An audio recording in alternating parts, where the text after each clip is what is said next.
Hello అందరికీ, ఈ ఒక్కటి ఉంటే చాలు. కుల్ఫీ ఐస్ క్రీమ్లు అయితే ఇంట్లోనే చేసుకోవచ్చు, కొనాల్సిన పని కూడా లేదు ఐస్ క్రీమ్స్ని.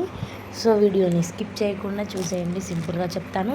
కస్టర్డ్ పౌడర్ని తీసుకొని 3 స్పూన్ల వరకు వాటర్లో కలుపుకొని పక్కన ఉంచుకోవాలి. ఇప్పుడు స్టవ్ పై 2 గ్లాస్ వరకు పాలను వేడి చేసుకొని ఇప్పుడు ఆ మరిగే పాలలో ఈ కస్టర్డ్ పౌడర్ మిక్చర్ని వేసి కలుపుకోవాలి. ఇందులో తగినంత చక్కెర వేసుకోవాలి. అలాగే బాదం పప్పు, జీడిపప్పుని మంచిగా క్రష్ చేసుకొని అందులో వేసుకొని మంచిగా మిక్స్ చేసి కలుపుకోవాలి. ఇలా కలుపుకున్న తర్వాత స్టవ్ ఆఫ్ చేసి ఒక అరగంట సేపు పూర్తిగా చల్లారిన తర్వాత ఐస్ క్రీమ్ బౌల్స్ అనేవి ఇలాంటివి దొరుకుతాయి. ఇలాంటివి లేకపోతే గ్లాసులలో కూడా పెట్టుకోవచ్చు.